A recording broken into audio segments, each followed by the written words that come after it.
All right, let's kick off our evening segment, huh? So, for people that are my regulars, I'm gonna be doing a split schedule for the foreseeable future. I'm doing a few hours in the morning, like 8:30 to about 11:30 or noon central, and then I'm planning to do like 7 p.m. to 10 p.m. ish in the evenings as a second 3 hour segment. Need to unfortunately break up, not have a solid bit through during the day, so I can help out with the kids and stuff a little bit more. So we're doing distance learning, and my wife is back to school, so schedule's got to adjust a touch for that. That being said, I'm interested to see if maybe we can get some folks here in the evening that normally can't watch during my mostly daytime schedule for the last little bit. And remember, if you miss any of this, it'll be up on YouTube later, along with everything else that we do.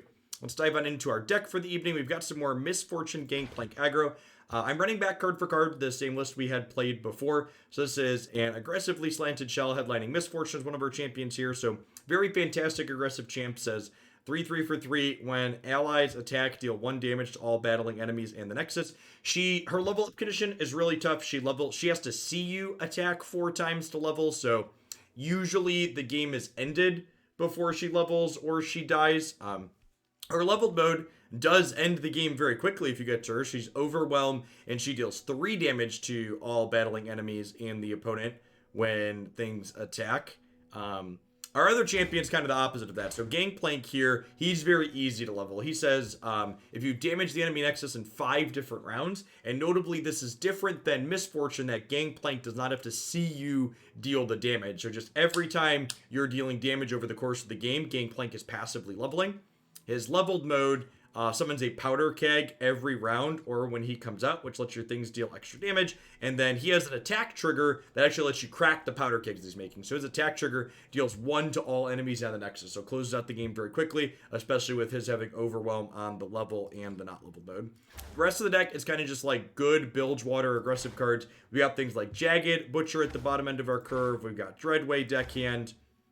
And then because both of our champions are Bilgewater, we get to splash a second faction. So remember, in Runeterra, you can mix and match up to 2 regions from the 8 as you please. And we've got a small Shadow Isle splash here for a card that I think is really powerful out of this latest set. So Stalking Shadows gives you more consistent access to your best followers by digging 4 deep for it. And it gives you a duplicate, so it creates an ephemeral copy of it. These ephemeral copies are very good with our top-end threats like Riptide Rex, because if the first Riptide Rex doesn't manage to put a game away, the second one almost assuredly does most of the time. So we're going to go ahead and dive on into some more games here with this and see how it goes. If this continues to feel reasonable, played it a little bit off stream, and it felt pretty good there too.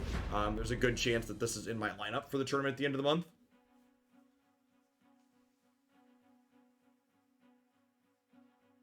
Hey, Penguin, I'm glad you're enjoying the Runeterra stuff. Yeah, game's really good.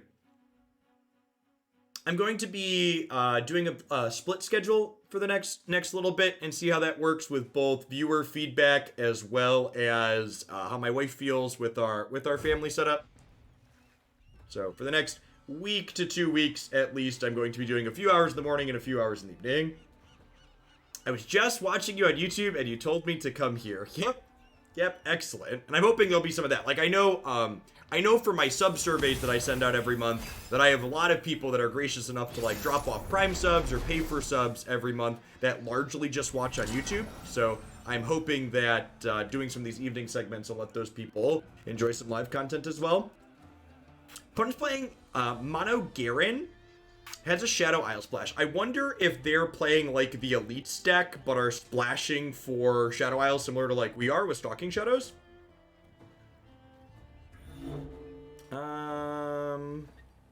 Yeah, could be a Harrowing splash as well, is a good observation. I'm on the draw. I think I'm actually gonna keep I'm gonna mulligan the Jack. He's a little bit slow. It could be right to keep Jack just because he has a good body here.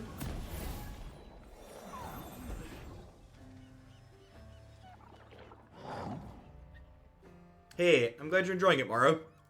Yeah, Runeterra, the core of Runeterra, I've definitely, from a personal standpoint, enjoyed Runeterra a bit more than Magic of late.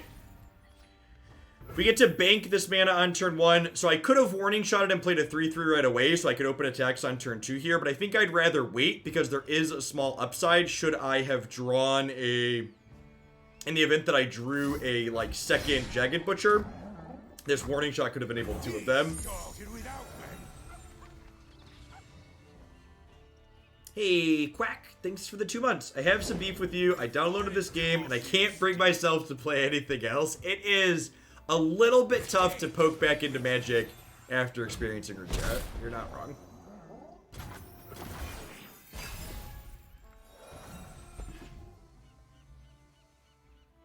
How is the competitive side of Runeterra? The competitive side of Runeterra has not really been fleshed out much as of yet. I don't believe Riot shared any kind of grand sort of esports plan. This is really good. This is tough, which means it takes 1 less damage from all sources, so my 3/3 can't trade with it, and my Make It Rain doesn't deal damage to it. I think I'm playing Hired Gun here just to use my resources. You can only bank up to 3 mana across turns. There is some urgency to be resource efficient here. Nice, Belly. So this is vulnerable. So I can force it to block next turn. So like I can trade 2 for 1 here technically. I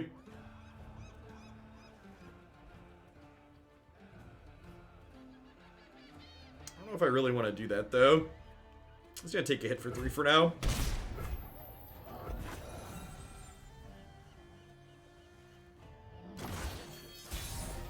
Yeah, Penguin. I mean, Runeterra definitely has the most player-friendly economy of anything ever. Any digital card game ever. I think we're gonna start with Grifter. That's a good nab. So if the top card of our deck is Bilgewater, which it was, we get to go ahead and draw a card off the bottom of their deck.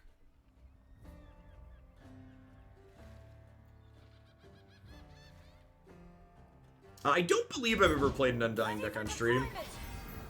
Yeah, another 3/3 tough is a little yikes for us. This thing makes all of their elites bigger. I don't really have good attacks, right? Because like my 3/3s attack into these, then these things survive.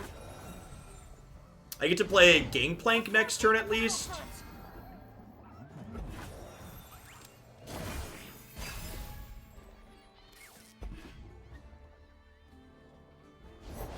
Reporting for duty.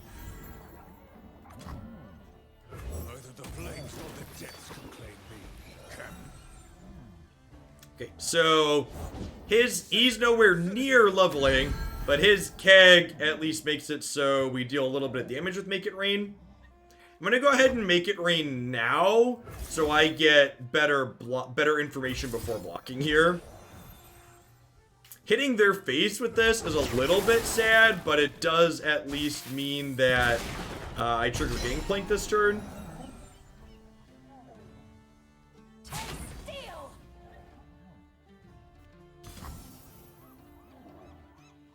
Really don't have great blocks here. I'm gonna cut you. Take it up with my friends. Ooh, got some fighting, yeah.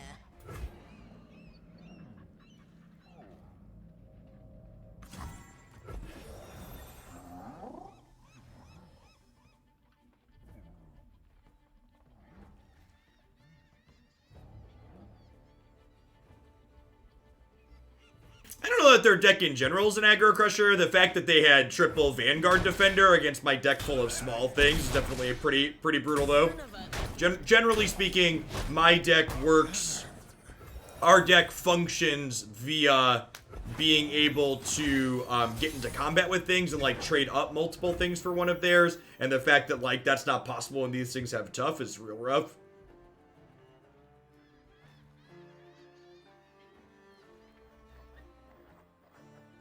Yeah, but like experiencing Rangers Resolve once as opposed to constantly having to deal with it is brutal. Yeah, I'm gonna go ahead and pack this one in. I'll have my revenge, one way or t'other.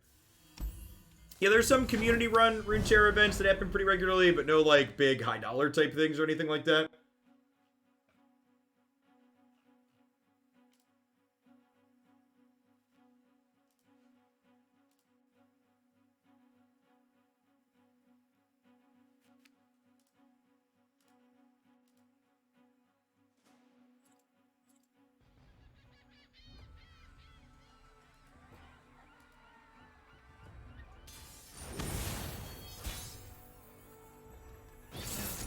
Leeson Tarek. Okay, so we're gonna want ideally an aggressive hand for this matchup. They're likely a Young Witch deck, so keeping Make It Rain has some appeal to it. This will also trigger Gangplank early. I'm gonna go ahead and mulligan. I guess I'm attacking on odds. I'm gonna go ahead and mulligan the Unspeakable Horror, but Officer into Gangplank seems fine to keep.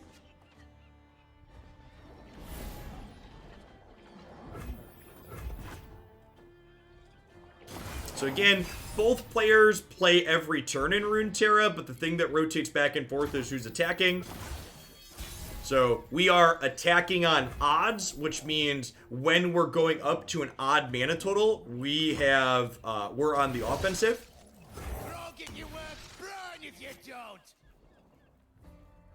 So Unspeakable Horror, generally considered better than Vile Feast by the day. It is not a strictly better, strictly worse comparison. So, Unspeakable Horror is better in aggressive decks because it's capable of dealing damage to your opponent's face, whereas Vile Feast is better in controlling decks, especially Thresh decks, because generating the cheap unit defensively is very good in those style of decks. Sager, thanks for the 5 months. I appreciate it. So I really like the addition of a card like that to Runeterra because it gives you okay, there's situationally better, worse type things. Yeah, exactly. Horror going face is a big deal.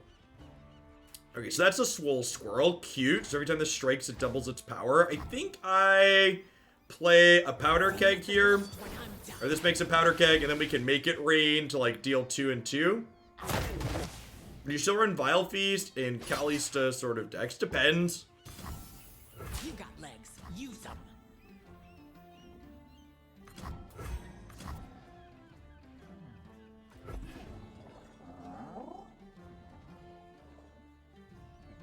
I think if your Kalista deck is pairing with Elise, for example, then your Spider has synergy with Elise. I'm gonna go ahead and make it rain here because I don't want to burn mana if avoidable.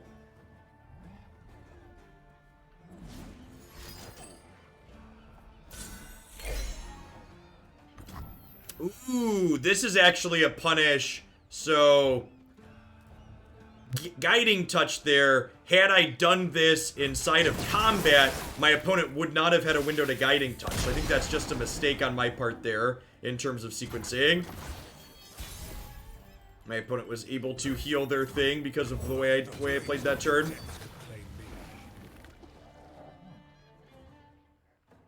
Hey, Colpuck, thanks for the 20 months. Trump lied, people died.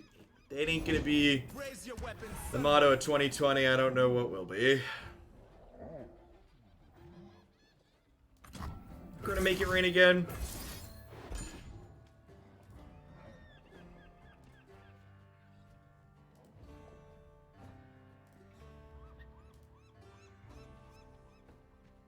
We have another Guiding Touch here. We could really get punished. Really should have been thinking about this as a targeting card instead of combat last turn. Good example of how a little decision understanding the stack and thinking through my opponent's cards would have put me in a much better spot this game.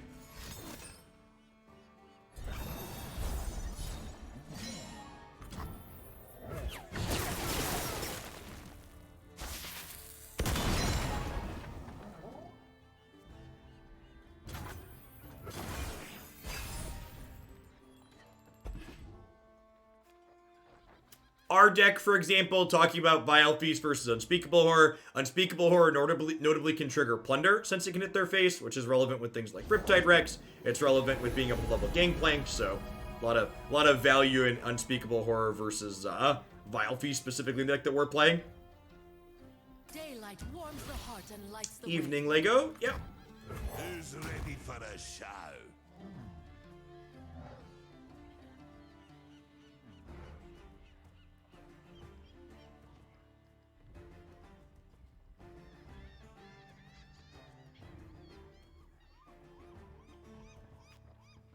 Probably going to Horror. The Squirrel here, would not be surprised if they have protection for it again, though. I think you activate Nightfall fairly often. I think the one instance where you really don't activate Nightfall with it is when, like, you're using it to activate Plunder for Shark on 8, but I think more often than not you're activating Nightfall on here and getting value with it.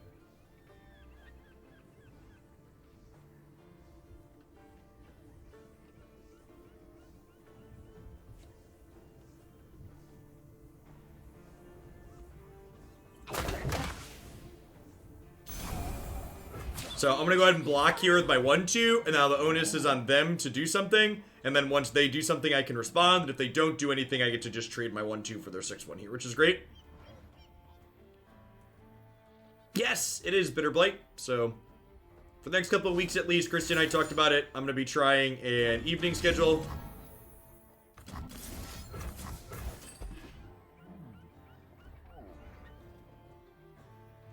Well, part of seeing Vile Feast more often than this too is definitely an age thing. Unspeakable, or whatever this card's called. Yeah, Unspeakable Horror is a newer card. You wanted rough. My idea or hers, we are a partnership. We work together on things. Teamwork makes the dream work, Blake.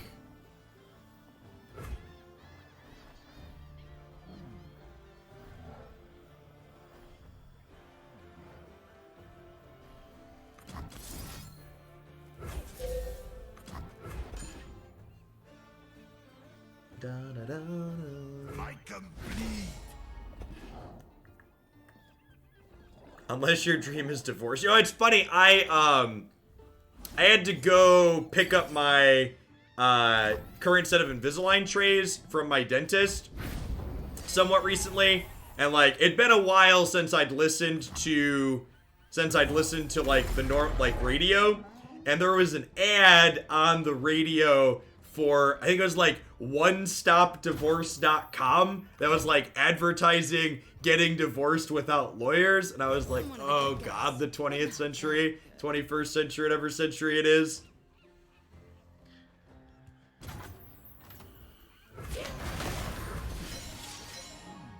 The guilty were banned.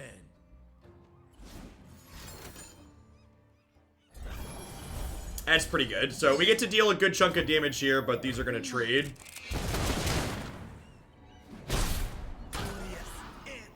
I mean, that's one way to lose half your stuff in most states. I promised a bloodbath. How do you get divorced without a lawyer? Well, onestopdivorce.com, obviously.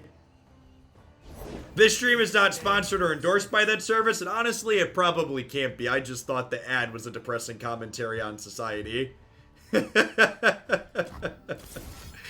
I want to deal damage to Jack, or do I want to deal damage to Misfortune? They don't really deal one either way. I think I'm dealing damage to Misfortune here, because it feels like they're likely to hook her with Lee Sin anyways. As a Tarun, thank you for the 4 months. I appreciate the third of your support. Welcome back. Thanks for keeping me around. I'll see this through. Yep. This is really good. Okay, so they get to, The dragon spirit awakens.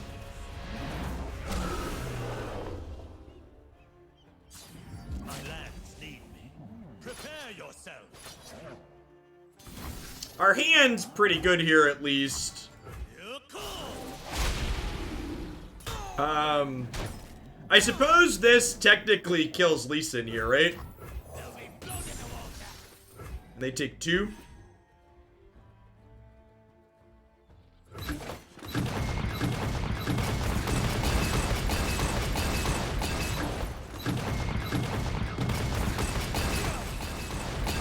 And we're definitely in the business of just opening on attacks next turn, right? Yeah, for sure.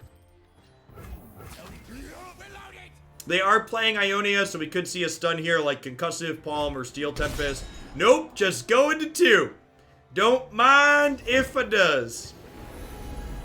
Red Rover, let Doom Beast come over. Sunlight guide you, my brethren.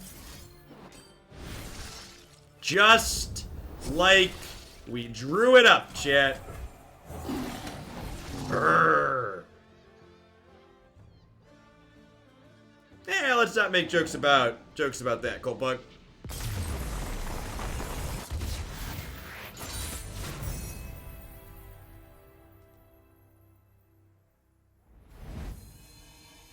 Oh, you were explaining.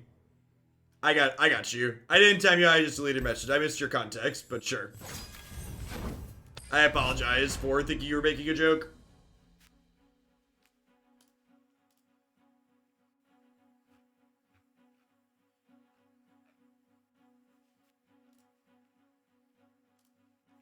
By the way, for people that are here who enjoy, honestly, you don't even have to be a Magic player to enjoy this, but this was on the official Wizards Invitational stream today for their $250,000 tournament. Girls from Clarksville would like to look to have sex with a stranger, according to the official stream here, which just had me rolling. Just quality esports production. There's a link to that tweet that has a Twitch clip if you don't believe me and you think that might be Photoshop. Trust me, it's not.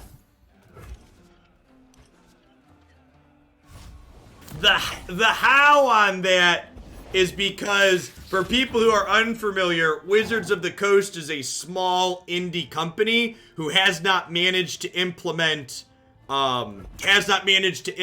spectator mode into their client. So their premier $250,000 prize pool tournament is being run via screen capturing players' arena windows, probably via Discord or something like that.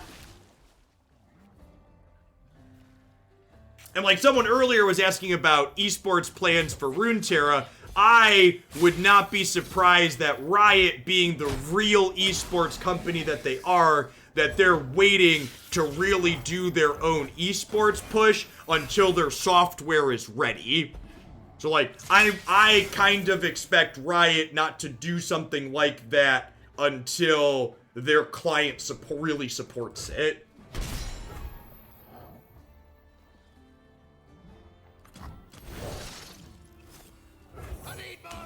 Bruised by God, thank you for the very generous raid. I hope you had a great stream this evening. Thanks for keeping me around.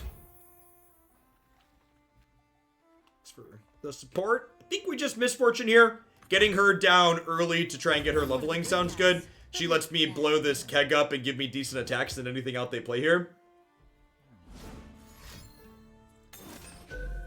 Decimate me. So whenever the burn deck is decimating you while their hand is this full and my life total is this high, that's always a real good sign for us.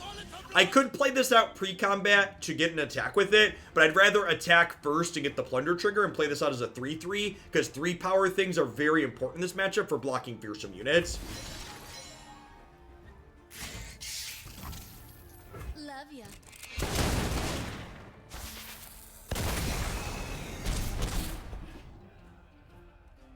Hey, what's going on, Dirty Digits? Yeah, between, since Magic's currently a Rotato, I'm planning to do Runeterra and Variety stuff in the evenings for the next week. No, I'm card for card the same thing we played last time. I was pretty happy with that build. I think I just play Jack out here as a blocker, honestly. The body on this card is just so good. 5-6 for 5 is a lot of stats. For people that missed it, so in addition to the Magic stream having a local singles hookup on it today on, for Wizards of the Coast, their last stream had a player's webcam capture their roommate literally taking a leak in the background during their Mythic Championship top 8. It was hilarious.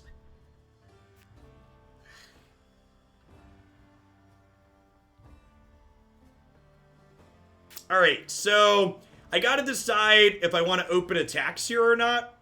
I don't know exactly how big my opponent's build is. They're playing Decimate, so they could be a little bit lower to the ground than we are. So I have to ask myself, is like playing this 3-3 out pre-combat worth them possibly deploying more blockers? Could be. Let's start with Stalking Shadows and see what we get. Yeah, Doombeast actually sounds great here. We're down to 10 here, so getting a little bit of extra health in the tank sounds excellent. Who's ready for a show?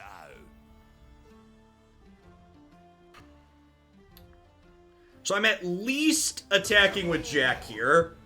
I think I'm attacking with the 3 power things here too, because with Misfortune's trigger, Honestly, probably just this as well. I don't think I want to throw Misfortune away because her trigger is pretty valuable. If they block Gangplank to either of these, her trigger plus their power plus Unspeakable Horror kills this, so I think that's fine.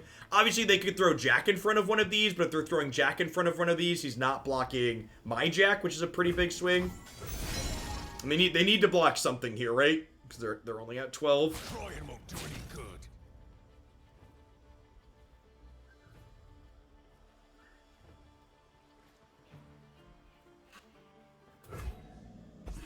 For people that are new to the stream, coming over from BBG's channel, my name is Jeff Hoagland. I make content full-time here on Twitch. I play card games and strategy games, some RPG games. A majority of my time spent streaming on Twitch is playing Runeterra and Magic the Gathering these days. I also do a little bit of variety stuff, but mostly card games here. Stream mornings US and some evenings US now. Play pretty much all constructed in every game that I play. So, lots of different constructed Runeterra decks, lots of different constructed Magic decks, and then Gangplank's down to 1 here, like we said, so we can go ahead and Unspeakable Horror to finish him off. And then the question is, do I want to sleep with the fishes here? Probably, right? I think I'm okay trading this for 2 points of damage.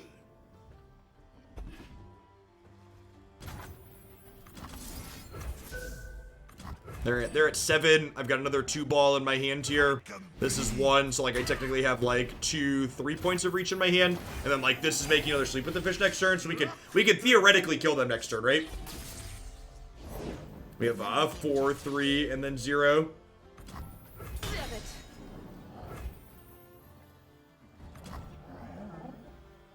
I'm not greedy. We don't win a lot when we play Magic, which is why I started playing Runeterra, because Magic's format's not great right now.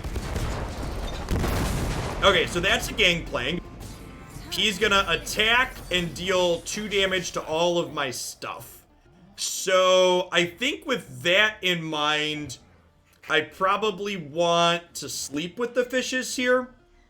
Before, I guess I can sleep with the fishes, no, because this is gonna die. If I play Doom Beast, it's gonna die to his trigger. And I'm not dead in combat to his trigger. His trigger will be 2, he'll overwhelm for 5. Okay, yeah, I'm gonna sleep here. I guess I could technically do this because it's gonna go away, but that's fine. Their factions don't gain life, so this is fine. They're gonna die to Warning Shot plus Doom Beast here post combat. Yeah, my sequencing or targeting on my Sleep with the Fishes is technically inoptimal, but it doesn't matter because they're dead. I have not had a chance to play with the Bannerman deck yet.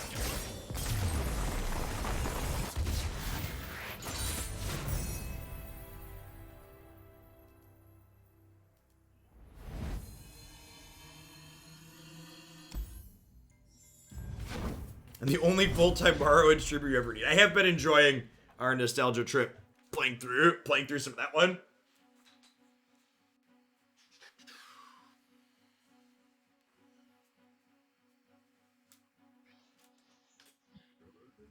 Really been super impressed with both Doom Beast and Stalking Shadows in this archetype. Having a little bit of way to gain life has felt really good consistently. The Drain helps you race control decks and ramp decks, and then it buffers your life total really nicely against other aggro decks.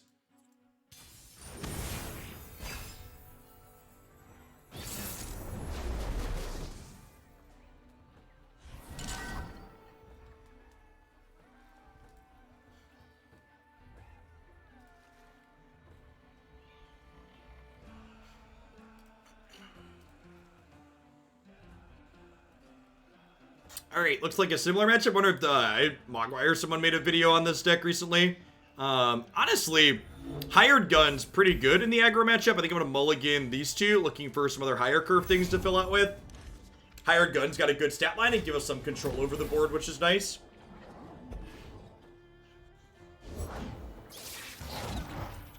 This cannot currently block this, so I think I'm just holding on to it for now. No, Ah, that's probably not true, actually. I'm going to go ahead and play this out, so that way next turn I can hired gun vulnerable this, and then also hit them for 2 and trigger my Gangplank to level. Success gets noticed around here. What's up, Jacob? How you get some water? You can steal a little bit of my water, but then I think it's time for you to head up to bed. So this is vulnerable, so I can force it to block one of my things. So we'll force this to block my 2-3, and then if they want to trade their 3-2 for my 2-2 here, that's fine with me. Otherwise, we get to trigger Gangplank, which is great. And if they take this block here, I'm ahead on board, which is excellent. Our champion's always a 3-of. Generally speaking, there's some corner case exceptions where you play like a 2-1 split on some champions, but you can only have 6 total champions in a deck as a deck building restriction. So in most decks, it's game theory optimal to build 3 and 3. I think I just petty officer back here and make a random 1-drop as well. That's a pretty good one for my Gangplank deck. What did you put in if you're missing a Gangplank? You could... Not my first gunfight. That's a good one. You just play like a Swain or something, probably just fine. Or a Twisted Fate. Twisted Fate's probably better than Swain. Twisted Fate's a good random value card. We probably don't deal enough direct damage quite to level Swain. I guess Shark kind of levels it on his own. Alright, what do we want to do here? I think we'll lead on Yordle Grifter and see where we get. Missed on the Allegiance. Tilt. Swain is Noxious. You're right, he is. In my head, he's casually Bilgewater, but he is definitely a Noxious champion. Yeah, probably Twisted Fate. You picked the losing side. So this is elusive, which means it can only be blocked by other elusives, but it's also fearsome, so it can't be blocked by Zap, which is nice. They're Make It Rain, killed by 1-1 here, that's fine. We're still gonna get to tag them here, which works towards leveling Gangplank. He's 1 out of 5 now. I expect this is gonna start the turn by hitting us in the face. Zap's a little annoying. Am I warning shotting this turn to trigger Gangplank? I think so. If I Stalking Shadows and try and find Doom Beast, that's probably worse than playing Gangplank. I'm just gonna go ahead and do this into this. If they want to pull the keg, I'm okay with that. And then this next turn, we actually have a really good start. We'll get to Hired Gun vulnerable one of these to force it to block, or I can just Make It Rain. Alright, that's the play. So, the keg from Gangplank here makes us deal 2 to everything, so it'll kill these. We'll see if they have a response. They Make It Rain back, targeting my keg, so now we're gonna go ahead and Unspeakable Horror here in response to gain the extra life because the Drain 2 from this is powered up by the keg. So that sounds good. And then I can actually use this Unspeakable Horror when it's dealing 1 to finish this one off still. Yeah, back to the original play mostly.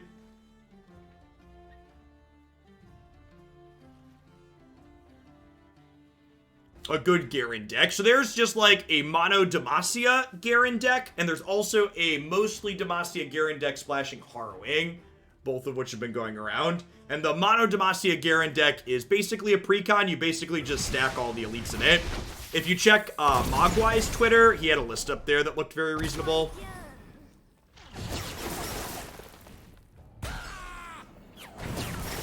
They do have 6 mana here, so we can see what else they could have this turn.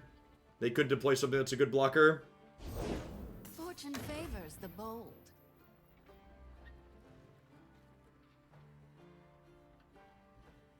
Extra Jack, that's it. I'm gonna be honest, I'm not super familiar with what constitutes a regular GP Misfortune deck, so a lot of the decks I play here on stream are ones that viewers sent me, and this one is just card for card, something that one of my subs had sent in that I enjoyed playing. So, with her vulnerable, we can hook her in front of Gangplank. This does expose Gangplank to a deal 2, but I think that's fine. Taking Misfortune off the table is appealing.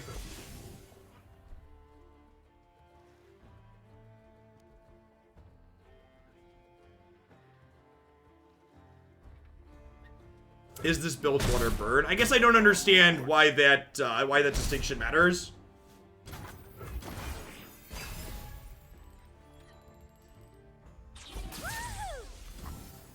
So I'm gonna go ahead and Stalking Shadows here to start, so that way I can trigger Nightfall on my Unspeakable Horror. Doom Beast here also sounds excellent. That being said, Riptide Rex is also appealing. What's my Gangplank at? Gangplank's at 3 out of 5. If I take this Doom Beast, the second Doom Beast next turn could let me level Gangplank, and this is also a Gangplank in my hand, so I think I'm going to take that. And then we'll go ahead and Unspeakable Horror here with Nightfall to finish off this zap. Move up to 15 from this. These buffering my life total is also super appealing. That's not really a big deal because I have the other Gangplank in hand. I don't get my gain 1 from the drain, but I'm going to get to gain life from these, so that's fine. Next turn, I'm going to have 8 resources, which means I can lead on Gangplank and then play Ephemeral Doom Beast to level Gangplank before I attack, which seems excellent. We're hoping to fade Warning Shot Riptide Rex here. Would be my opponent's probably best play. Neither the flames nor the depths could claim me.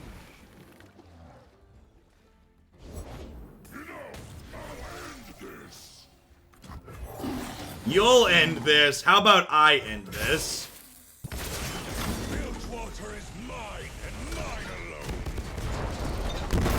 Yes, yeah. Runeterra is different from Magic. The card does not have to have a target to fully resolve.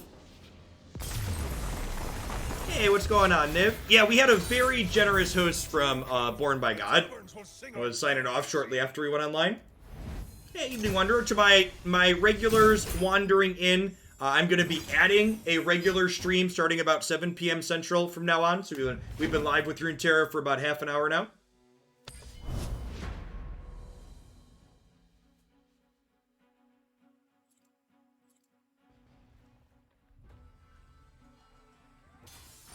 This game is visually gorgeous. It's fantastic. If you're someone that's new to the channel, hanging out from BBG's host, and you like the way that I talk through my different plays and the feel of the channel, I make 1 to 2 Runeterra deck videos almost every single day with different constructed decks. They all go up on my YouTube channel as well, so there's tons of content there to check out. So Johnny Gangplank. So mid-range aggressive deck here for the opponent. Make It Rain doesn't hit a ton of things in their archetype. I think I'm going to mulligan. That. We're attacking on even, so Grifter's probably fine. And again, I actually like keeping Jack the Winner in these mid-range matchups just because his 5/6 body for 5 is very large. Just good stat line for offense and defense.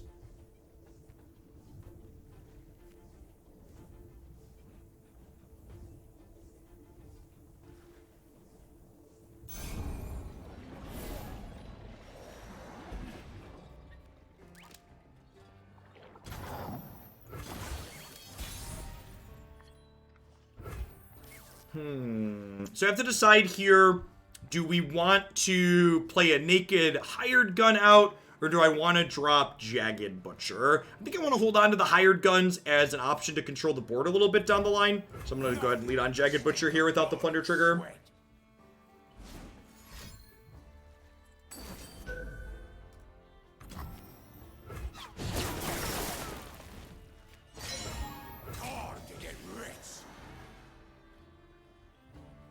One thing that is a little bit different culture than some other places on Twitch, especially card game channels, is I would discourage people from making kind of lazy, obnoxious comments. Like I just timed one out that said, imagine playing an aggro deck without Noxious Lull. And that doesn't really serve to like form any sort of constructive criticism or like help me learn why you think there's a problem with my deck.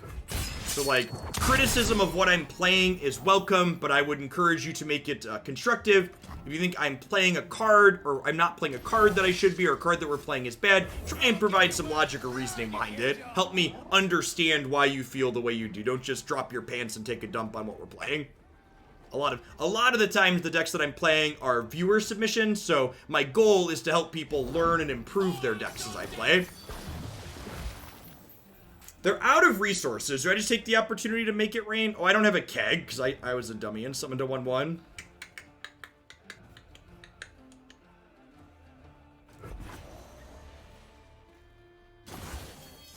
That's fine though. Do I just hired gun here then? Leaves me the opportunity to make it rain to kill their barrel in response to a burn spell from them. Yeah, I think that's good. So hired gun here kind of plays around them having a make it rain of their own, which is nice. Nailed it. Now, if they have 2 make it rains, we can't really do anything about that, but I played her on the first one to the best of my ability. Rough. That's, Oh, the second one didn't hit my middle dude. This actually works out okay for us, right? Like, the board's gonna be clear now.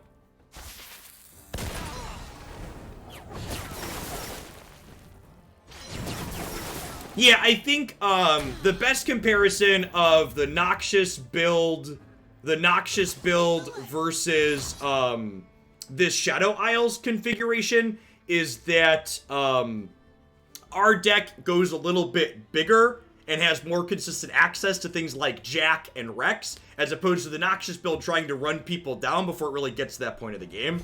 What's a deck bump? So, most of the decks that I play on stream here are viewer submissions that sit in a deck queue on my website, and you can use the points that you collect from the channel point system to bump decks up and down in the queue. I think the Runeterra part of the queue is a little bit light right now. We've been playing a lot of Runeterra on stream while I'm waiting for the next Magic set, so it's pretty empty.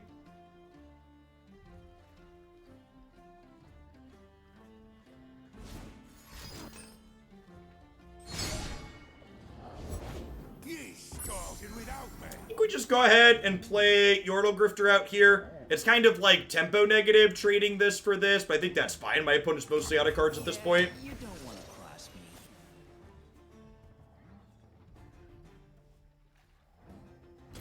Yeah, like, our deck has an aggressive slant, but it continues to have action in the mid to late game. And again, one of the things that's great about a well-designed TCG like Runeterra is, like, the Noxious build of this deck versus this one that we're playing. I don't think it's just a strictly better, strictly worse comparison, right? I think, like, there's some trade-offs that build has versus this build and vice versa. There's different matchups where we're going to have different percentage points. I'm not greedy.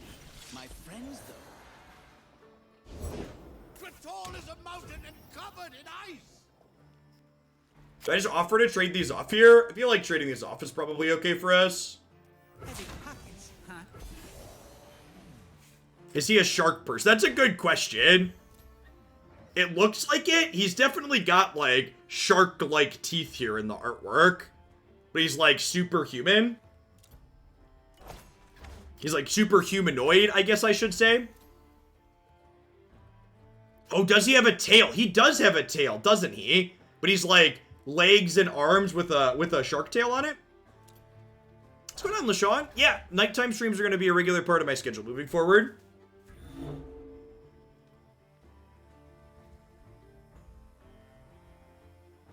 Feeling good about split schedule so far. We'll see how I feel about it, you know, a month from now, a week from now.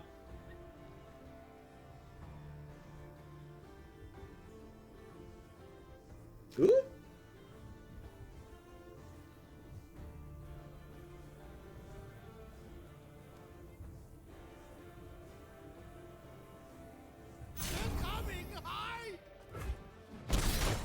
What mods am I using for Morrowind? The Morrowind Rebirth mod and the Fair Magicka Regenerate, and then the Morrowind Graphics Extender. I should link those in chat, because I feel like that's going to be a question people are going to ask. I think I'm going to go ahead and play out my own hired gun here. The Vulnerable's not very good, but I don't like being behind on board.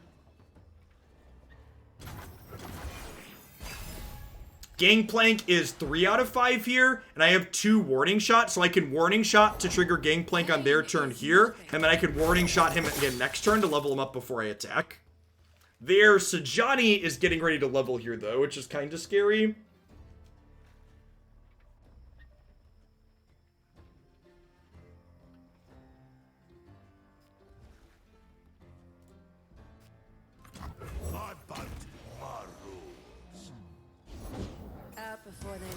In my opinion, and again, this is my chat, I would rather have fewer messages in chat than have an entire chat full of Keck W's and other nonsense being spammed.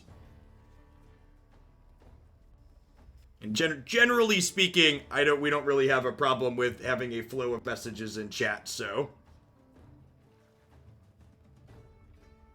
there's plenty of other places on Twitch you are welcome to go and spam random mindless nonsense. And if that's your thing, I'm not judging, but just feel free to get it somewhere else. Not every channel needs to appeal to every person.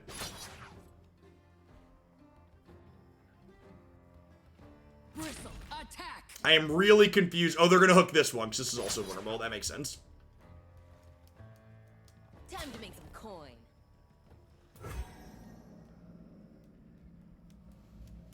Do I want... What's more valuable? Jack having... Need riches. Don't stand in my way.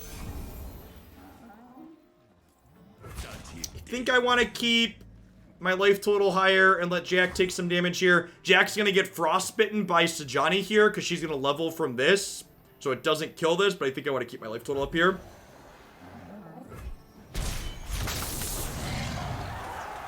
The winter's claw endures.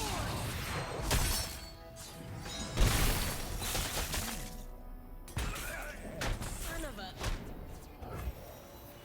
So I'm going to go ahead and warning shot here so we can work towards leveling Gangplank.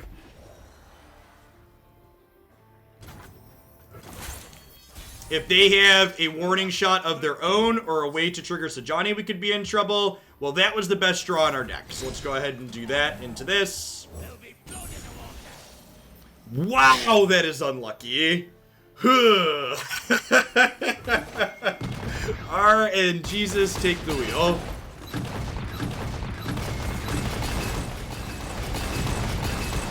Woof. That is unfortunate.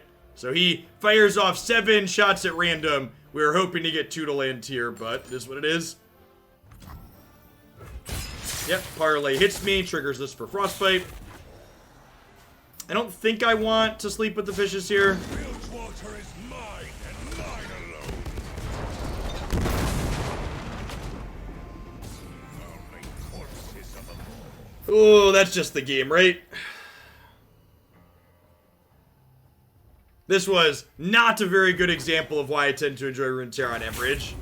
He's very heavily RNG'd game there. What's going on, Barcode? Good evening. Yeah, they have 12 points to overwhelm, and their Gangplank's gonna trigger and deal 3 to everything with their kegs.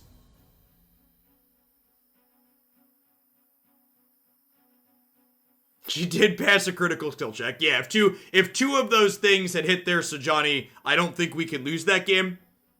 But we low rolled. It happens.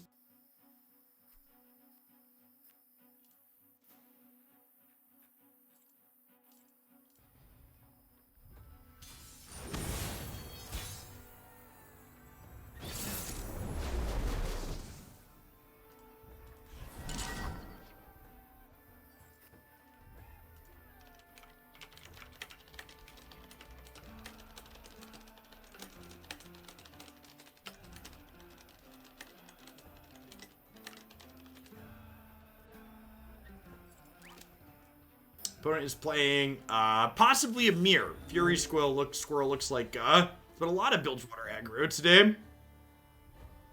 Gangplank's a popular man. Definitely don't want Shark in the opener. A Mulligan Doombeast. So they might keep Misfortune and Petty Officer here. I was messaging my wife to ask her, my kids should be in bed at this point to make sure all their random miscellaneous streams are off because my my connection seems to be having a random spike, which is not an issue that I generally have. I have a fiber internet that's usually very stable. Let's get to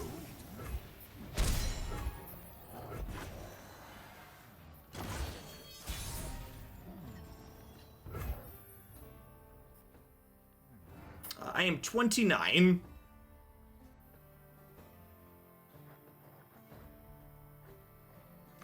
Go we lead on Deckhand here and the probably Unspeakable Horror this?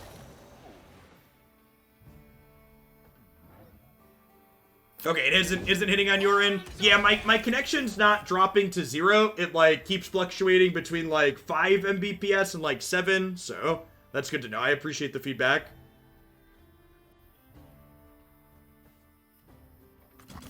The beard makes me more sophisticated. As I often say, I've been an angry old man for going on, I don't know, probably a decade, so.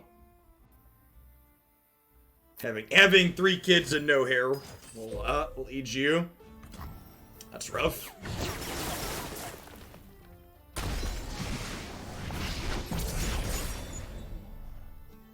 Pale Cascade's a good one.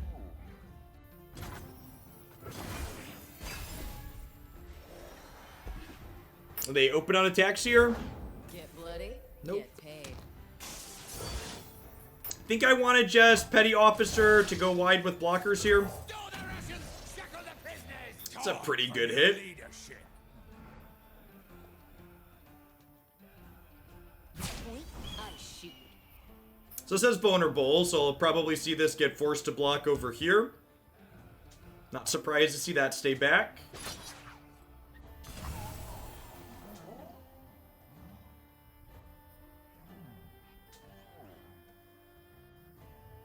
So, another thing that I generally try to talk about here is, in the nicest way possible, when it comes to having discussions on my channel, I don't really care what your rank is.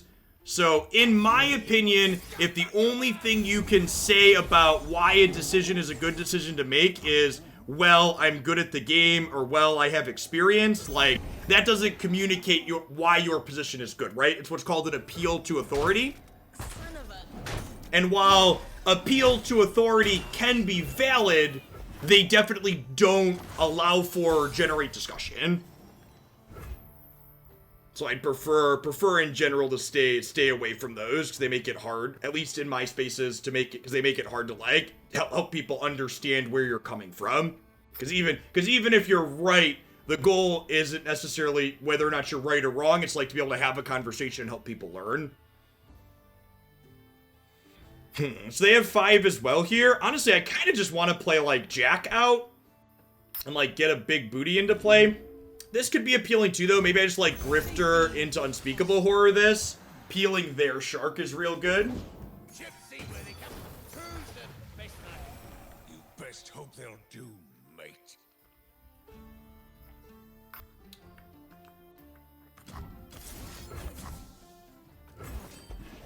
I'm from Central Illinois, in the middle of the cornfields.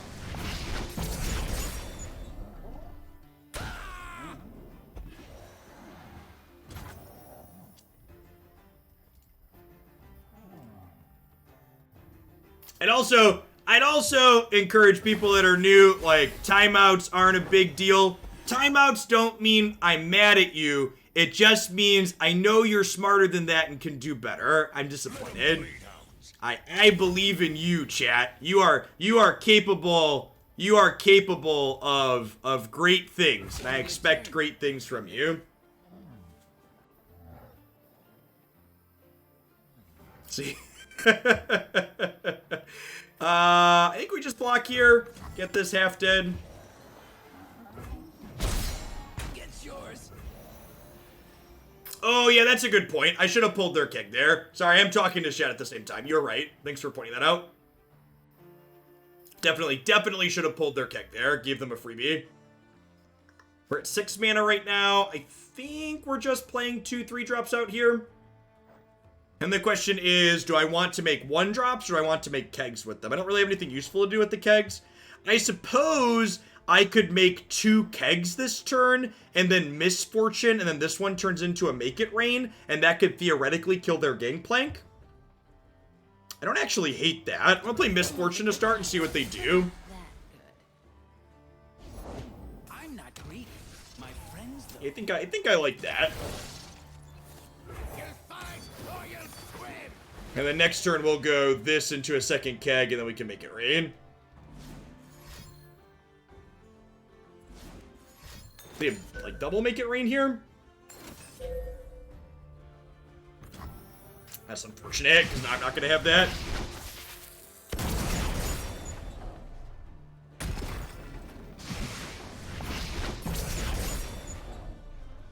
So long, fortune.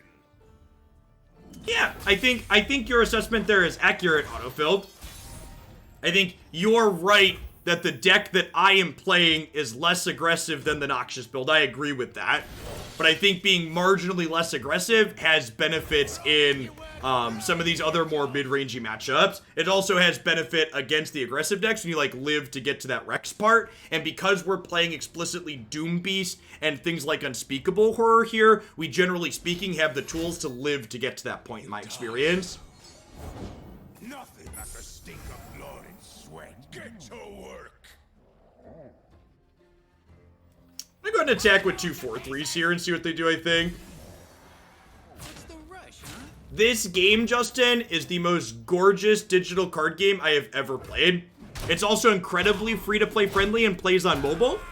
So if you're in the market to check out something new and sweet, it's called Legends of Runeterra. It's based on the League of Legends IP. The monetization system is sweet. You get to just buy cards you want directly. So there's no random card packs or predatory business models. Really hoping they don't have one of these of their own or Make It Rain.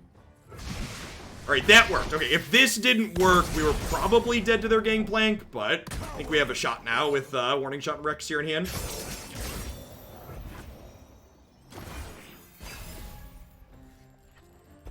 Sorry, Digits, I missed it. So I wonder if they'll start by attacking. They only have a 4/3 here, so they might... That could have gone either way. So now I have to decide, do I want to take this opportunity to deploy Shark? I don't think so. So again, Shark launches 7 cannon barrages when he comes into play, so I kind of want to wait until my opponent commits more to the board here. So I think I'd like to just get down like Gangplank plus Misfortune this turn, and then next turn we could like Warning Shot into Rex.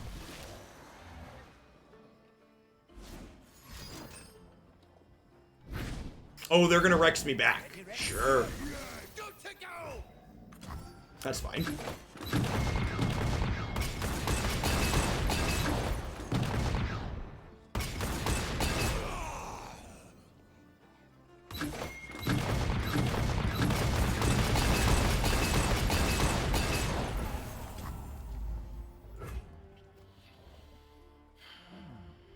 You know, honestly, with them adding those to the board, I kind of think I wanted Lenari Priestess here and see what we invoke.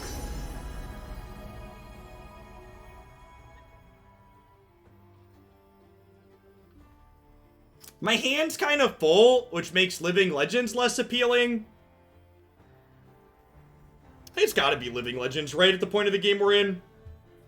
Calm mind and open heart greet the night.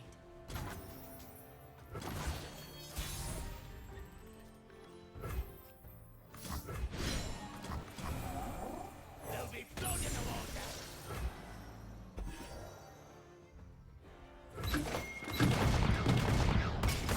Now, something to note here that's very scary is that, like, I'm a little bit ahead on right now, but I'm at 8 and they're at 19, right? So, like, if they have more sharks or other aggressive tools here, we could be in a lot of trouble and they could push through the last 2 points of damage for sure. That being said, that's a Jagged Butcher, so attack for 9. Wicked Zen, thank you very much for the 2/3 of your support. I really appreciate that. Thanks for keeping me employed here. Mother Moon veil me. That's very good. So this is elusive, so I cannot block it. That puts me to 6. Yep.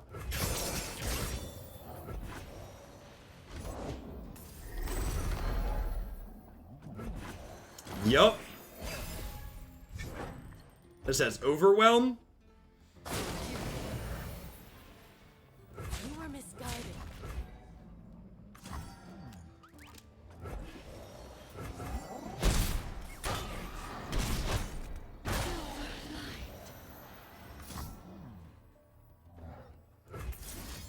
Alright, Doombeast, please.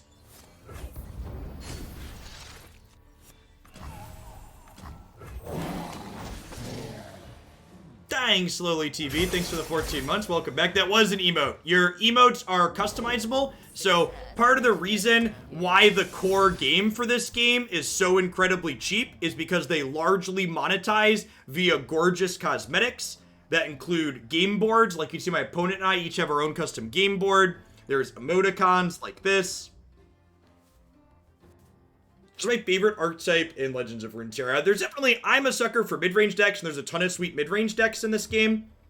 That being said, my specifically favorite deck right now is probably Diana Vi. And if you're someone that's new to the channel, you probably haven't seen my website before. I have a page up there with Runeterra decks, and there's currently 5 off-meta decks up there that I really enjoy playing that I think are pretty competitive. He's a very scary horse, chat. Very, very scary.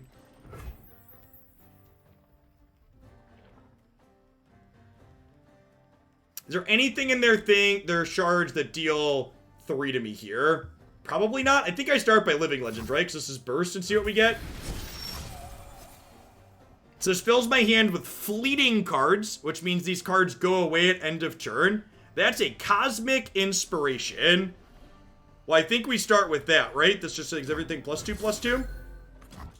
We could kill them this turn with this Crescent Strike as well. Deals stuns 2 things. Looking for trouble? It found you. So they're dead, right? I get to go ahead and Crescent Strike, stun these 2. There's a lot of ways to eat this, Reese's.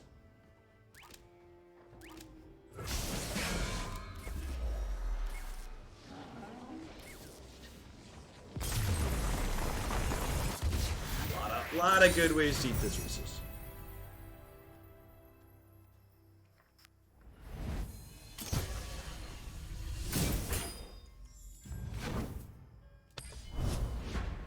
Yes, yeah, Lunari Priestess was from Unspeakable Horror, obviously. That's a Targon card, which is not in our 2 regions. Which is one of the reasons to play Unspeakable Horror. The card generates an incredible amount of value sometimes.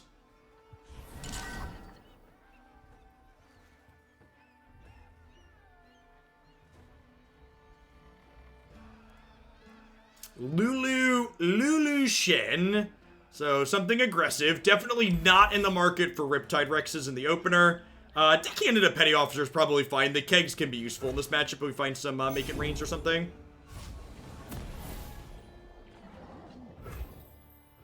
Can we please stop talking about Unspeakable Horror? It's unspeakable for a reason. Well. Carrots can fly, Rib! Okay. I love the voice lines of this game. They're so good. Am I just making it rain to kill this? I think so. This triggers Gangplank for the turn as well, which is appealing.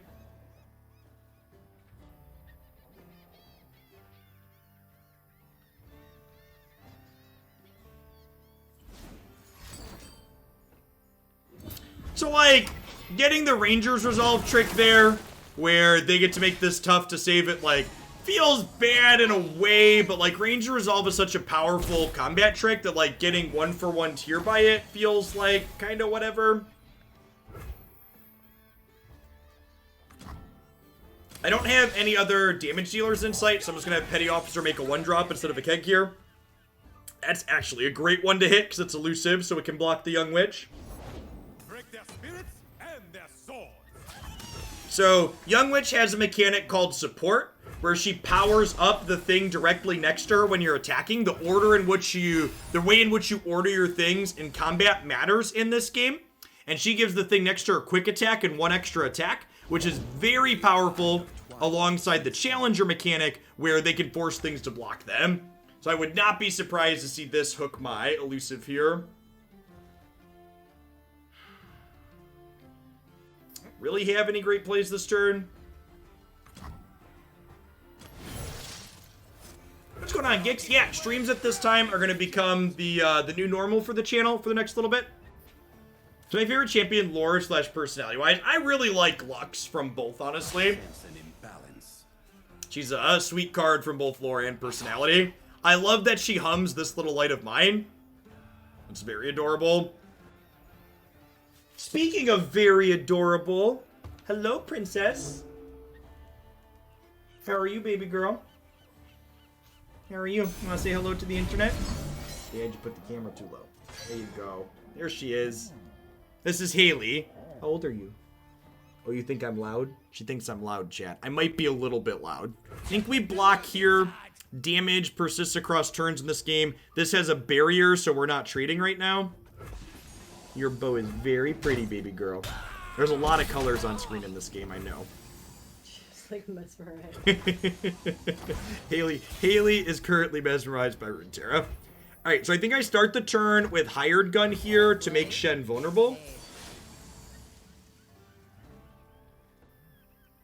So that way we can force him into combat to block here. We're basically trying to survive until we can make Riptide Rex happen at this point. That's the Schrodinger's cat, right? You'll never know. Does she always wear the bow, or does she just put it on before she comes on stream? Never know.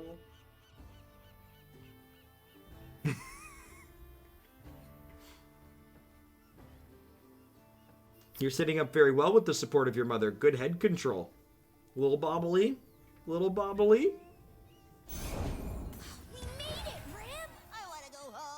Alright, so Hired Gun always makes the strongest enemy vulnerable, so I don't think we're supposed to play another one of these, because making this vulnerable doesn't really accomplish a whole lot at the moment.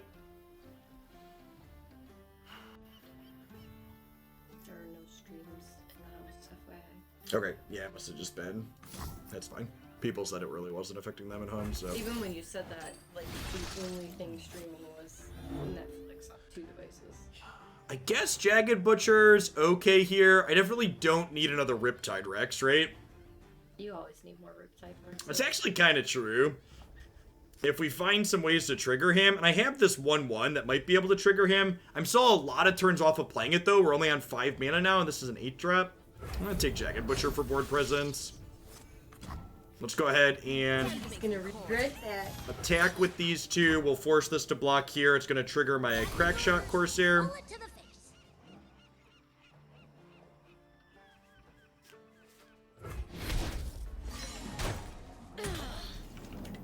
Wow, I'm really surprised their Shen just died there. Usually they have some kind of protection in their archetype. I'm going to go ahead and play out the non-ephemeral Jagged Butcher. So you get 2 of the card that you pick with the Stalking Shadows, but one of them is ephemeral, which means it goes away at end of turn. So we're going to hold on to that one for now. Do I want to play a Deckhand and make a Powder Keg here, or do I want to just save my mana as spell mana? I think I'm just going to save spell mana for now.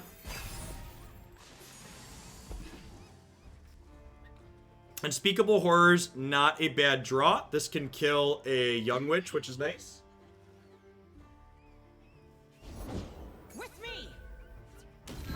That is an Elmheart. So it says Scout and Challenger. So Scout lets her attack twice, and Challenger lets her force things to block. So she's gonna chew through my board very quickly here. That's okay. You're still beautiful, I promise. I think I go ahead and play Deckhand to start, so that way we can Unspeakable Horror one of these Young Witches. I expect them to attack with just the Scout to start, because they're going to want that extra combat. Lulu's going to level up when they attack with their supports here, which is a little scary, but just what it is. That's a great photo. You and your brothers are cute. You just send that one to me. Their pride will cost You can them. sit down. We're going to. Alright, so I want to Unspeakable Horror inside of combat here, which I can do because it's a fast spell. So that way, if this generates a Nightfall card I want to play, I can do it when we get priority after this combat happens. My opponent's out of resources right now, so I get to know that, like, what I'm doing here just happens.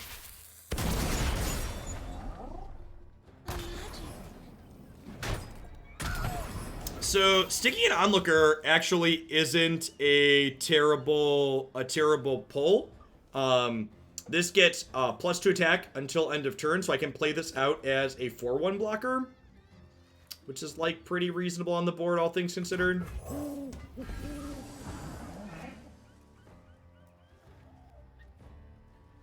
My demons are cute when they choose to be. Showing that when they so desire. Hardly fair. They're all mine, chat. Yep, so this is gonna get quick attack and they'll hook this here, but like them spending their turn hooking this as like a 1-drop is definitely a win for me, I think. So Lulu gets to level up here, which is annoying, but not the end of the world. So they've got 8 coming through. I probably want to throw away this deckhand to bump some life off of this.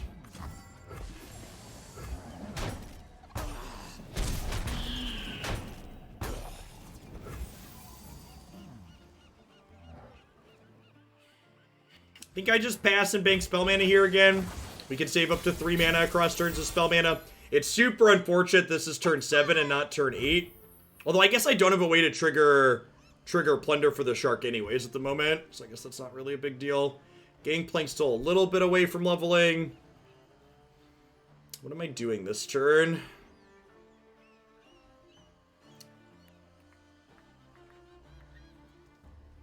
I'll play Gangplank to start and see what they do.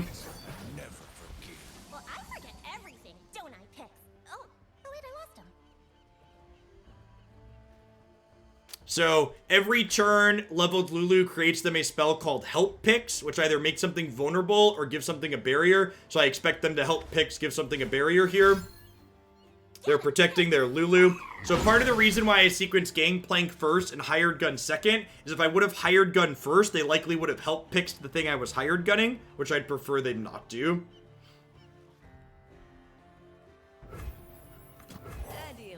So this comes into play, puts a bounty on their highest attack thing.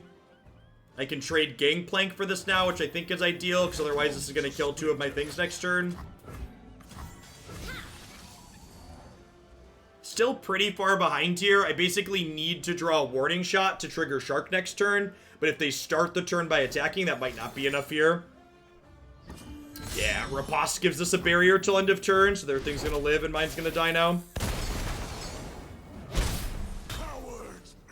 Unfortunate.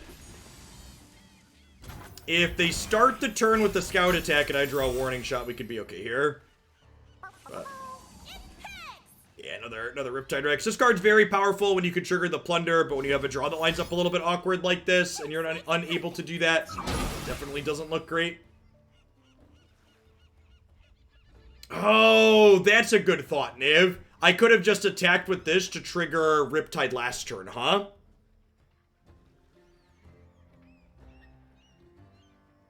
I missed what you were saying. You were saying on the triggers it. I was like, well, what do you mean it? You are right. This is an attack. So rather...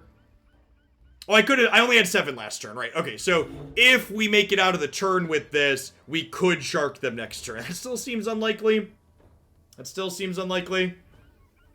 I definitely wasn't thinking about that for next turn, but that is something to consider if we get out of it with the Corsair. Yeah, I think this is... I think this is the most likely series of attacks here.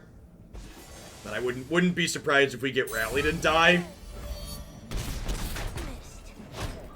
Son of a...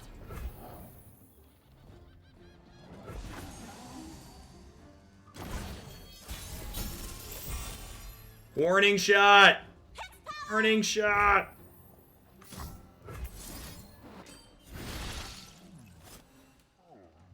I mean... Kinda.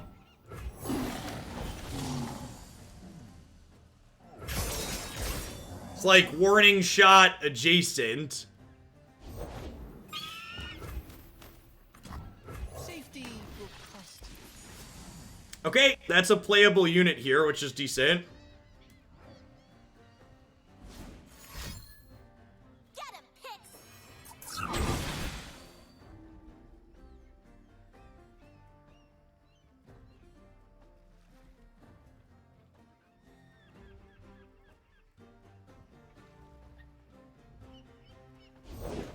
Flavor and spice. Are we dead to open attacks? Might be.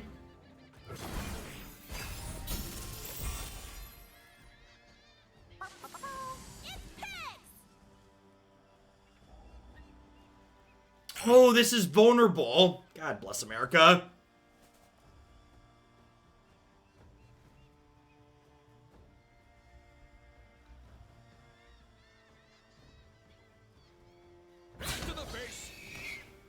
Yeah, I could have jagged butchered to kill this, right?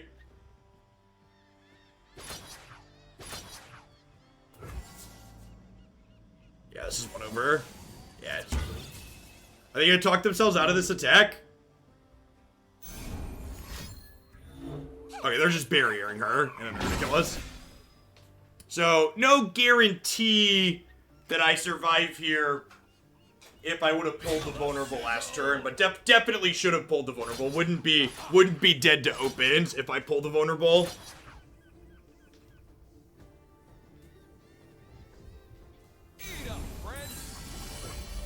Yeah. So if your opponent, if you start the turn by attacking, your opponent can't deploy extra blockers. Definitely felt some of the awkwardness of our more expensive top end that game, right?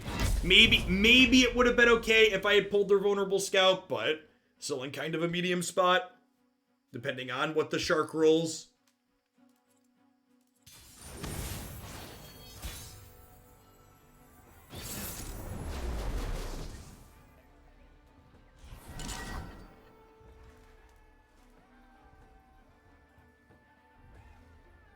Diana Nocturne. This is generally an aggressively slanted mid-range deck. I think I'm going to keep Hired Guns, a little bit of Born Control, and a Mulligan. These other two looking for other parts of our curve. Hey, Toll, thanks for the sub gift. I appreciate it. How good is the Gangplank Misfortune deck? It feels competitive. I usually shy away from labeling things with arbitrary tier numbers. I think especially in a game like Runeterra, where we have access to a lot of data via mobalytics, you should shy away from labeling things A tier, S tier, 1, 2, etc. without having reasonable data metrics to back it up. Is there a good ramp deck in Runeterra you recommend? I believe there's an Aesol Trundle deck on Aesol Trundle. There's a good Aesol Trundle deck up on the mobalytics site. On top of the bounty board today.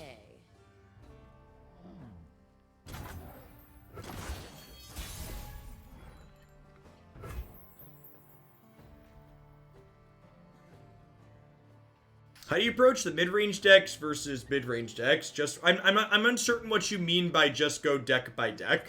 Can you elaborate? Store the rations! Shackle the prisoners! Ours is the one true light. I think I'm okay trading either of these for this 3-3.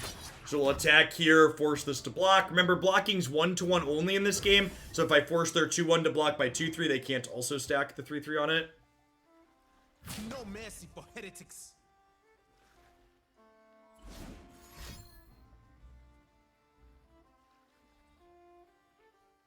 Have a Pale Cascade here, maybe, to make these trade. I'm pretty okay with that.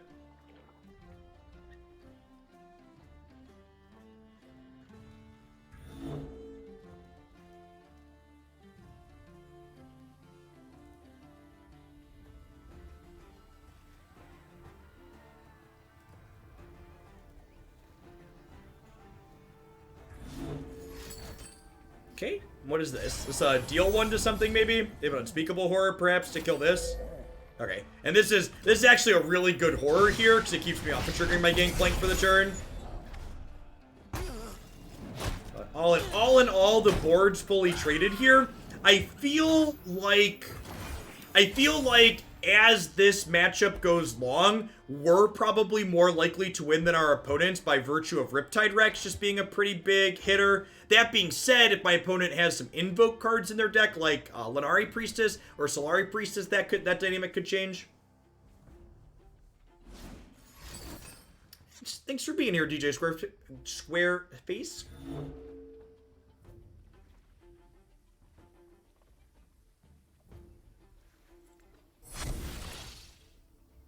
If you want to play a rampish deck with a little bit of a combo finish, we played, what was it? We played Trundle, we played Harrowing Trundle on stream the other day, and it was excellent. We have really not been good at nabbing with this card.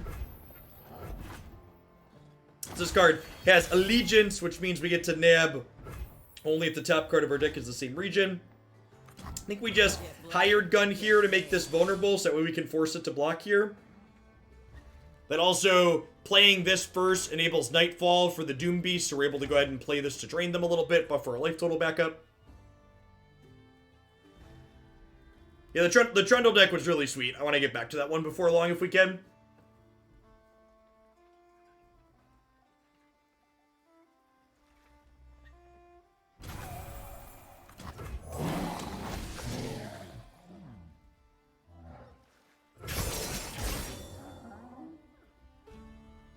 But there's 5 resources here. I guess if they play Nocturne here, we would have been sad, so it would have prevented us from killing this. And then we're hoping to fade Pale Cascade here. If they have Pale Cascade, they can save this and kill my thing. Hopefully they just trade off here. Another Pale Cascade, that's rough. I definitely think Pale Cascade's the best combat trick in this game right now. Very, very powerful. Gets +2/+1 and draws a card if it is Nightfall. I think with the Sharks and the Warning Shot in hand, we're still in a pretty okay spot here, but definitely would feel better if this had died.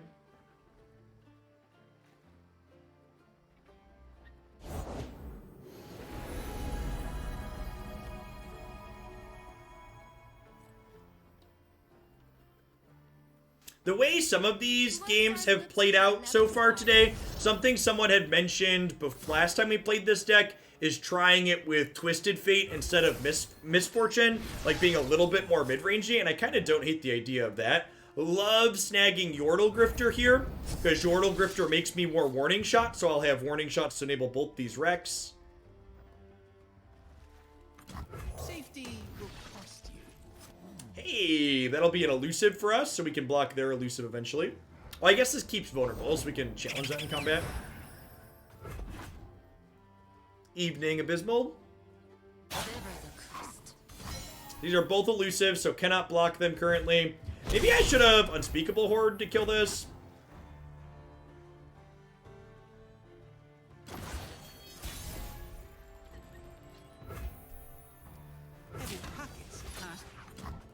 Start the turn by attacking, see what they do.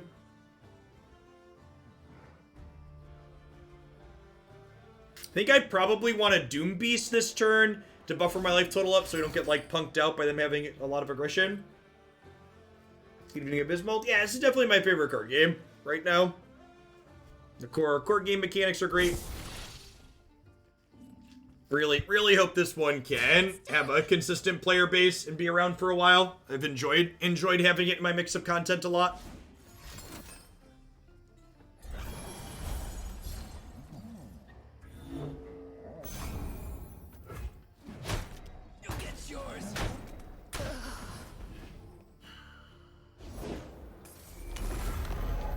I think I'm playing this without Plunder to trigger Nightfall for Doom Beast and Shadestalker here.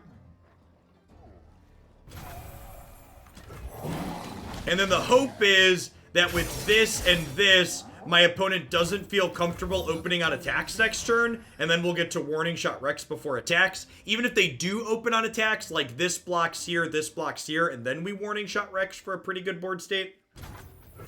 Having Warning Shot Rex 2 turns in a row is very good in their mid-range matchup, believe it or not. Yes, yeah, Warning Shot is also good. Also a good Nightfall enabler, for sure.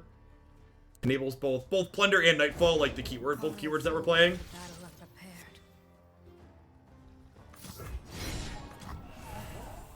They could be playing something else out here, but I think I just want to Rex in case they don't get greedy and they move to attacks here.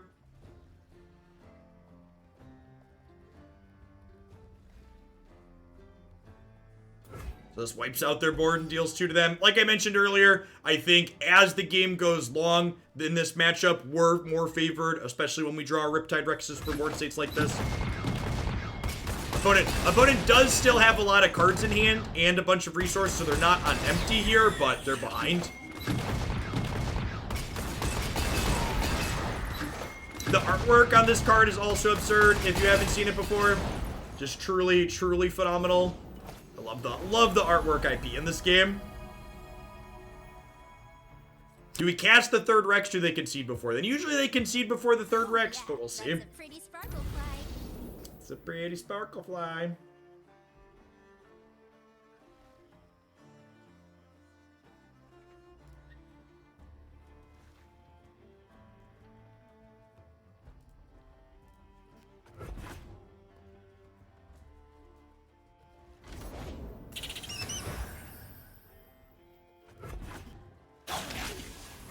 The Virtuous J, thank you for the 20 months. I appreciate that. Welcome back. I just want to keep my health total high here.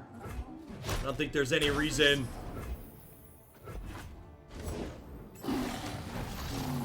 What's going on, Covert? We started off the new time slot strong with a great host from BBG. So I had a big boost of viewers there. Appreciate the folks that stuck around from that. I think I might actually try and run extra late tonight. I think I'm gonna sneak in a second Runeterra deck since we had BBG give us a host. Is my plan. Good to go. Da da da da da da da.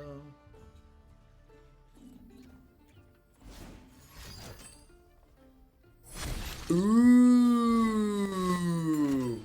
Ooh, that's gross. So they are gonna shark us back, chat.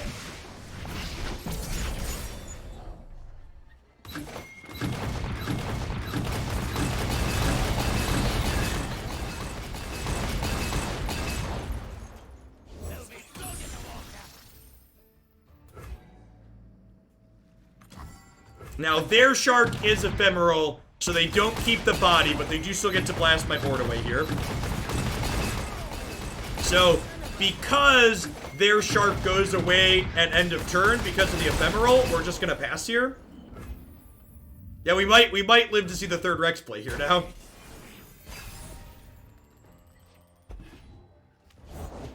Find your own light in the darkness.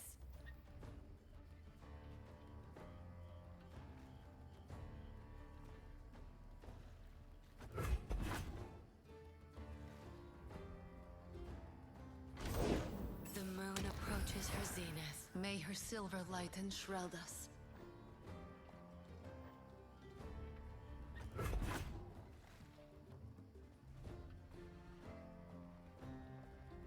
Forgive me.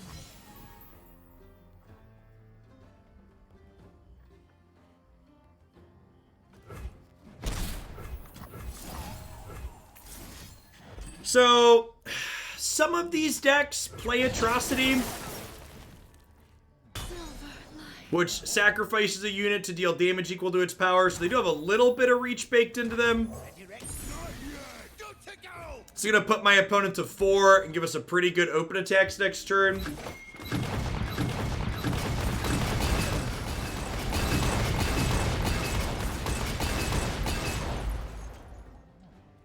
We have like 3 points of reach in my hand here, technically.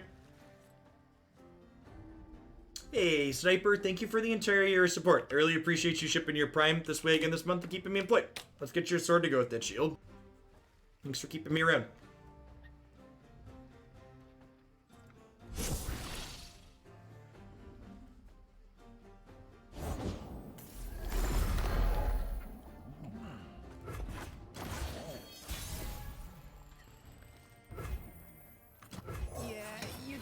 I'd be right to open on attacks here. This is a pretty high upside, though.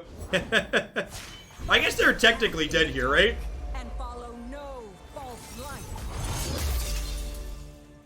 Each act of parity. Yeah, so, the people that make MTG Melee actually plan on expanding into other card games, including Runeterra at some point. So, once they do that, I'm definitely interested in running some Runeterra tournaments, like we run Magic tournaments on the channel. But I definitely feel like we need a game system to enable that.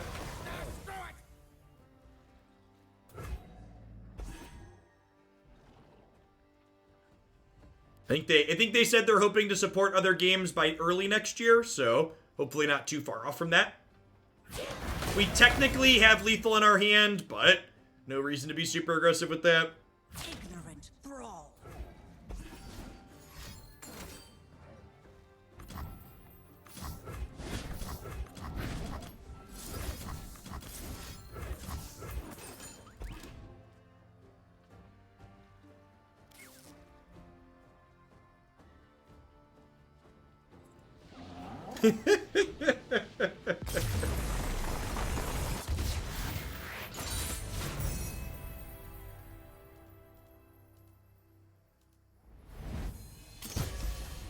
Alright, so I do plan to wrap up with some Morrowind. I've been enjoying revisiting that game, but I think we're going to do one more Runeterra deck before I do that.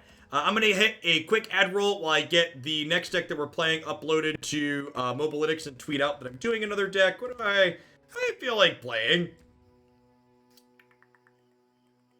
Let's play some more Luxash Control. So, okay, I'm going to take a quick ad break, about 2 minutes, and then when we get back in 2 minutes, we're going to take a peek at some Luxash Control and play some games with this for an hour or so. Thanks for hanging out this evening, folks. Don't go anywhere.